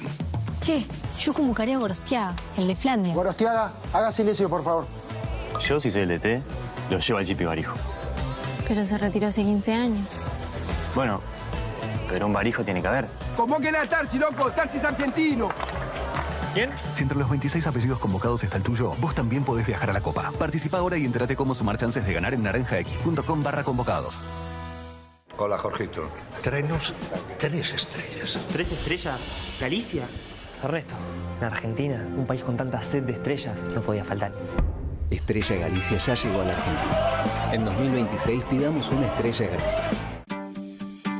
Desde chico, Juan empezó a escribir su historia. Pasaron los años, la vida cambió y gracias a las vacunas nunca se perdió un partido. Hacé como Juan, vacunate y que nada detenga tu historia. Si sos mayor de 65 años o menor con alguna condición de riesgo, consulta en tu centro de salud o con tu médico y vacunate contra la gripe, el neumococo y el COVID-19 de forma gratuita en todo el país. Es un mensaje de la SABE. Del jueves al domingo en Disco, 3x2 en vinos y espumantes y 4x2 si pagás con Sencopay Crédito. 4x3 en leche larga vida. Y combo Fernet Branca más Coca-Cola, 18.500 pesos. Además, cuarto trasero de pollo, 4.399 pesos el kilo. Compra también online. Conseguí tu pasaporte a la gloria. Con tu compra mayor a 60.000 pesos en marcas participantes, podés ganar un viaje a Estados Unidos. Good morning. Hey. Good morning. Yeah.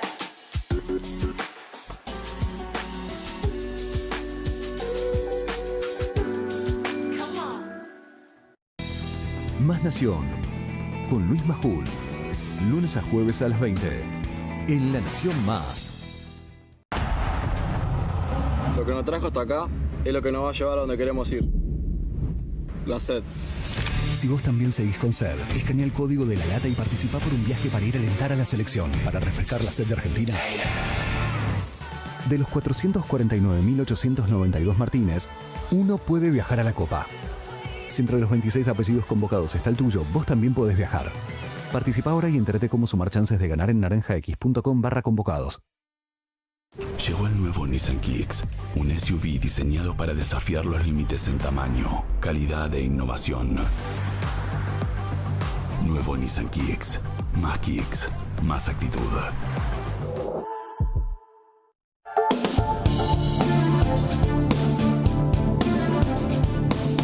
Querida Cristina, muy buenas noches. Hola Luisito, ¿cómo estás? Muy bien, un día estamos llenos de información. A las 20, cerca de las 20, vamos a dar un anticipo, teléfono para Chiquitapia, fuerte, fuerte, muy, muy fuerte. Vamos a hablar en profundidad de la denuncia del gobierno contra Tailhade y también sobre la causa que te diría es la más importante del país, la causa que vos tocaste con mucha precisión, la causa de Cuadernos. Pero antes te invito a vos y a la mesa, enseguida los presentamos, a cambiar, yo te diría, a intercambiar ideas sobre la postal del día. A ver. Yo lo llamo así, los que tienen definitivamente alergia al trabajo. Fíjate vos, Día del Trabajo y la Dignidad, dicen. Pero ¿cuándo lo hacen? No el 1 de mayo, sino el 30 de abril, Cristina. Y lo hacen, a mi entender, es una mirada, quiero escuchar la tuya, porque se quieren meter en la interna del PJ y están utilizando, entre otras cosas, a los trabajadores para eso. Bueno, hoy la concurrencia no era masiva, había muchos espacios, ¿no?, en la movilización. Pero aparte, vos fijate cómo la CGT tiene que buscar el estandarte del Papa Francisco para tratar de alguna manera envolverse por esa legitimidad, porque ellos mismos tienen problemas para representar de verdad al trabajador, ¿no? Entonces, y hay un problema de liderazgo en el peronismo. Y hoy hablábamos, decíamos, bueno, el caballo de Troya con la imagen de la invención de un outsider, como puede ser Dante Gebel, que hoy lo blanquearon como un hombre que se contacta con la CGT. Pero claro, aparecen otros nombres que también tienen dificultades. Sergio Massa, porque ya fracasó. Axel Kicillof, porque no logra aglutinar a todo el peronismo. De hecho, no logra probablemente la bendición más importante, que es la de su madre política. Exactamente. Fíjate lo que es esta plaza. Fue un picnic. Raleada. Un picnic, no fue una movilización importante. bien, es una bien, marcha... Comparto. Una marcha muy anémica, ¿no? En cuanto a presencias. Y en el medio, sí. En el medio, Cris, en el medio Laura, Luis, Casulla, Nico, Pisi, Silvina, la interna. Le ponen un micrófono a Pablo Moyano. Después le voy a contar algo de Pablo Moyano. Lo sobreseyeron entre gallo y medianoche, en octubre del año pasado. Señores jueces, fiscales de la provincia de Buenos Aires, los estamos mirando. Por lo menos yo lo estoy mirando. ¿De qué habla Pablo Moyano? ¿De los trabajadores? No, de la interna del PJ, mirá. Primero que se dejen de joder, de los egos, de los personalismos y juntarse en una mesa, decir todo lo que se tenga que decir y bueno, ahí saldrá el candidato natural. Hoy está Axel, no sé si Sergio, no sé el Pastor y no sé si habrá otro candidato más del peronismo. Creo que tiene que haber una gran interna, una gran paso y que el pueblo peronista y trabajador elija a su candidato. Bueno, yo decía hoy blanquearon al Pastor. Ah, pero además... Dejen de usar a los laburantes porque extrañan la caja y el poder. Pablo Moyano, vos que sos tan guapo y tan piripipi, que todo el tiempo estás con la lengua. ¿Quién te puso ahí? Los afiliados de los camioneros, ¿cómo hacen las elecciones? Tráeme a un camionero que hable bien, ¿de vos o de tu viejo? Mira, hoy hablaba con un camionero, justo bueno, en la radio tenían mensajes del camionero y lo que me decían es que lo obligaban a parar y le tiraban piedras si no paraba. Estos son los Moyano, por ejemplo. O sea, son la derecha más retrógrada, recalcitrante y pelean por la guita. Donde hay un Moyano, hay una pelea por la caja y obligar por la guita. obligar a un trabajador a parar es una práctica mafiosa. Sin dudas. No es representación sindical, ¿no? Es una práctica mafiosa. Lamentablemente no es la primera vez que escuchamos de ese tipo de prácticas, pero no es la forma, ¿no? Y por eso también es que está en juego la legitimidad ante la sociedad. Porque fíjate vos que el tema del empleo está en el debate. O sea, en el debate digo porque aparece entre las primeras 3 preocupaciones de la sociedad, lo plantea el presidente para hacer su análisis, está en la agenda, pero esa agenda no la puede aprovechar, no la puede capitalizar ni más ni menos que la CGT, porque está desconectada de la gente desde hace demasiado tiempo. Por supuesto. Por eso también les cuesta incluso pensar en un paro. Los paros se le vuelven un boomerang, terminan recordándole, siendo un recordatorio para la gente del pasado, ¿no? Exactamente. No, y ni que hablar que el paro lo hacen el 30 de abril en vez del 1 de mayo. Sí, como decíamos recién, ¿no? Exacto, porque si no va nadie. A ver, tienen alergia al laburo, quieren aprovechar los gordos, no los laburantes, que laburamos todos nosotros. Todos los que estamos acá laburamos mañana el Día del Trabajador. Y ellos se van de fin de semana largo, ¿no, Luis? Y la verdad que hacer una manifestación el día previo al 1 de mayo, igual con muy poco éxito. Y la verdad que el tránsito tampoco tuvo tantas complicaciones. Hubo muy poca gente. Mirá, Cristina utilizó una palabra clave, la legitimidad. No tiene ningún tipo de legitimidad. No. Además, llegaron a hacer la composición de lo que pasó hace un ratito con la reforma laboral. Acá votó el Congreso. Después de muchos años, un gobierno consiguió aprobar una reforma laboral. Después de ¿cuántos años? No, desde el 83. Toda la democracia. Esto está pendiente desde el gobierno de Alfonsín. Alfonsín quiso, perdón, pero hay necesario decirlo, quiso mandar una democratización sindical y el Senado peronista se la volteó. Es decir, el sindicalismo, estos sindicalistas, porque no el sindicalismo como tarea, porque es noble, pero estos sindicalistas millonarios y mafiosos son los que han obturado el progreso de la Argentina. Bueno, pero mira, hace un ratito... El progreso de ellos no lo obturaron. Eso no. Claro. Hace un ratito, la Cámara de Diputados, un ratito en términos históricos, votó así. Mira, esto es diputados. Ahí tenés, sobre 250 votos, 135 afirmativos, 118 negativos. 115, perdón, y ninguna abstención. Fíjate la contundencia, ¿eh? 20 de diferencia. Y el laburo, esto en diputado, completo en Senado, Cris, completo en Senado. En el Senado, me lo estoy diciendo de memoria, ¿40 y cuánto? 42 a 28, 2 abstenciones. Bueno, a ver, Y los tipos no se dan por aludidos. Es más, te empiezan a judicializar la ley laboral porque no tienen plan alternativo ni respuesta para los trabajadores. Bueno, yo creo que ahí hay un punto interesante. La CGT probablemente pensaba llegar a esta movilización con la reforma laboral en knockout. Exacto. Pero ¿qué pasó en el medio? La Cámara falló a favor del gobierno y restituyó esos 80 artículos que había dado de baja el juez Ojeda, un juez obviamente alineado con el planteo de la CGT, en un fallo muy criticado, pero que le servía a la CGT para frenar, para poner un pie por sobre la reforma laboral. Ahora hay una batalla judicial con ese tema que la CGT ve con preocupación que puede ganar el gobierno. Eso por un lado. Por otro lado, lo que contamos ayer al fin del programa, la multa por 15 millones de dólares que la ministra Sandra Petovelo, desde el Ministerio de Capital Humano, está poniendo a la fraternidad por lo que consideran un paro violatorio de la conciliación obligatoria.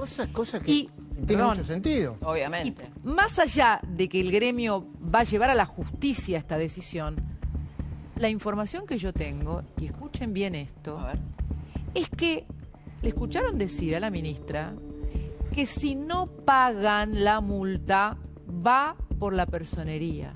Y es lo que corresponde, ¿no? Entonces hoy me decía alguien, mirá que si lo de la personería es largo, es difícil, pero ¿qué muestra? Fíjate esto, la CGT queriendo armar la interna del peronismo, queriendo juntar las partes fragmentadas del peronismo, pensando en volver al poder, y de alguna manera también el gobierno mostrando los dientes, o por lo menos un sector del gobierno mostrando los dientes, porque la CGT tiene contacto con el actual gobierno también. Obvio. De hecho, se suavizó la reforma laboral. Por el tema de las obras sociales dependen del gobierno. Se suavizó. Ahí está la caja, ahí está la gran caja. Y ven ahora que también el gobierno empieza a mostrar los dientes con respecto a un punto fundamental, que para mí me parece que es algo que realmente queda a contramano de la sociedad, que la reforma laboral actual no lo va a permitir, que son los paros salvajes. El paro que jode al laburante. Porque fíjate, ¿en qué cabeza entra que para defender al trabajador haces paros que terminan siendo perjudiciales para el trabajador? Todo interna grande e internita también. Mirá el otro impresentable de Rodolfo Aguiar. La barbaridad que dice en el medio de un país que está sufriendo. No el país, mirá. Lo quieren privatizar, pero al miedo lo estatizó el gobierno. De alguna manera, creo yo que estos distintos actos que se están dando para este 1 de mayo, de alguna manera siguen celebrando ese debate que hoy tiene el movimiento sindical argentino. Se plasmó con la reforma laboral. Nosotros dijimos diálogo cero. No podemos dialogar con este gobierno, y frente a esta norma que la norma sintetiza la ofensiva patronal tal vez más grande de la última democracia. Todo mirando la interna. Que es un violento, es un violento por un lado, y por el otro lado cuando vienen los estudios te dice, ¿qué hace, papá? Yo, esa hipocresía, yo saludo, qué sé yo, bueno, algunos no, me vino a saludar. Pero también hay algo antidemocrático, porque la ley fue votada en el Congreso. O sea, fue votada en el Congreso.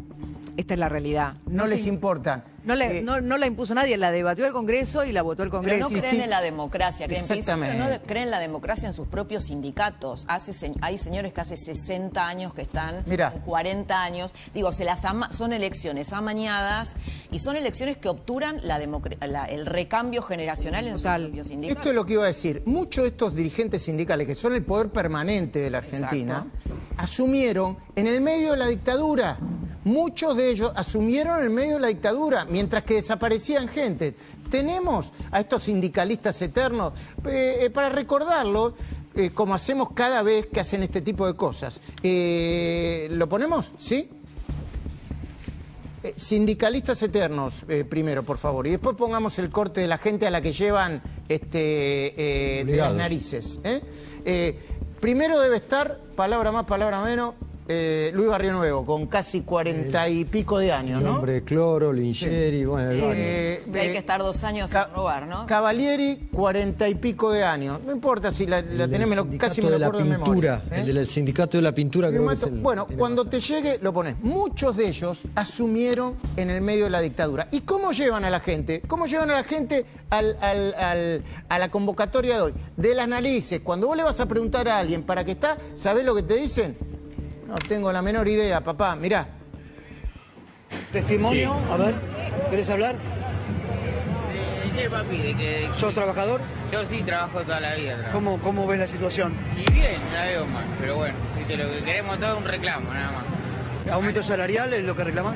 Bueno, hay personas que se meten y no sabemos por qué lo hacen con una incoherencia. A ver, señora. Sí. No. ¿Tenés ese cortecito donde le preguntan a alguien y dice, ¿para qué viniste? Y dice, no sé, no tengo la menor idea, preguntale a mi amigo. Igual era, veía bien el gobierno. Veía la situación bien, no sabían, tampoco sabían. No sabían ni dónde estaban, lo llevan de las narices. Luis, vos decías de la dictadura. Bueno, es una pequeña digresión. Alfonsín hizo una campaña hablando de un pacto militar sindical. Es decir, algunos de ellos entregaron trabajadores en la dictadura. Bueno, lo contó Cristina en su momento. No lo desarrolló. ¿Cómo? La propia Cristina Kirchner, cuando se enfrenta con Moyano, lo acusaban a Moyano. Bueno, obvio. Digo, ese pacto existió con la dictadura de algunos. Moyano entregó gente en la dictadura. En Mar del Plata hay una denuncia que probó que era un buchón de la dictadura. Vamos a hablar... a ver, acá hay algo... Hablemos con propiedad, ¿viste? Hablemos con la historia. Exactamente. Acá hay algo fundamental. Hay un muro que se rompió, porque ¿qué es lo que le permitía a la CGT, qué le permitió transitar por estos 40 años sin cambios en las leyes laborales? Se lo permitió el tener un Senado controlado por el peronismo. Claro. Entonces no podían sacar un cambio en las leyes laborales. Ese es el punto de quiebre que los encuentra con la legitimidad menguada, pero también con el dique de contención roto. Exactamente. No pueden evitar el cambio. Y encima se suma, a ver, la tecnología y la ola tecnológica que instala otras reglas en el mercado que también la dejan todavía más obsoleta en sus planteos. Vos fíjate que defienden una normativa laboral de una época donde no había celular, donde no había internet, donde no había nada de lo que hay hoy, ni hablar la inteligencia artificial. Y además hay algo que es de sentido común, el que trabajó en una empresa privada o en el Estado, en empresas públicas, sabe que los sindicatos por lo general están para defender al vago, al que hace mal las cosas. Ni más ni menos. Laboral, al que quiere ascender, al que quiere hacer carrera, están para defender al vago. Y te hago un agregado. ¿Sabés por qué todos los datos oficiales dicen que la gente no quiere ir a trabajar en blanco? Porque, entre otras cosas, no quieren que le cobren la cuota que se dice solidaria y es obligatoria de los sindicatos que dicen que usan para defenderse y se la quedan ellos en los bolsillos. Y hablando de plan alternativo o propuesta, ¿sabés cuál es el único plan alternativo que tienen? Vamos contra Milei, muchachos. No sé qué es lo que pasa acá, pero vamos contra Milei. Mirá Jerónimo.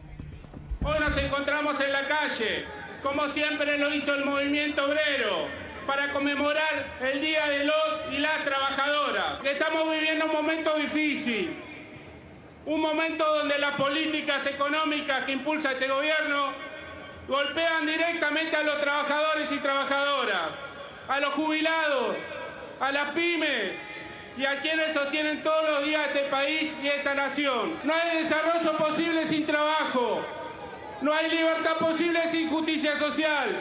Defendemos al salario, defendemos el empleo. No venimos a confrontar por confrontar, venimos a marcarle un límite a este gobierno, porque cuando se ajustan los trabajadores se rompe la Argentina. Mirá los caripelas ahí, ¿no? Impresionante esa caripela. Bueno, los trabajadores están ajustados, de hecho, en la medida que la mitad de la Argentina que trabaja en la informalidad, claro, ¿no? Claro que sí. Vos fijate que lo único que pudo construir el kirchnerismo en su periodo son piqueteros, no puestos de trabajo. Esa es la única construcción que hizo el... Qué bueno, qué interesante lo que decís. Lo único que pudo construir el kirchnerismo fue gerente de la pobreza, pero ni siquiera para los laburantes, para hacer negocio. No, obvio, bueno. Para hacer negocio. Cris, nos estamos viendo mañana. Un placer, Luis. Buen programa, lo sigo viendo. Gracias. Tenemos información urgente, muy interesante, por cierto. Vamos con el primer urgente, dale.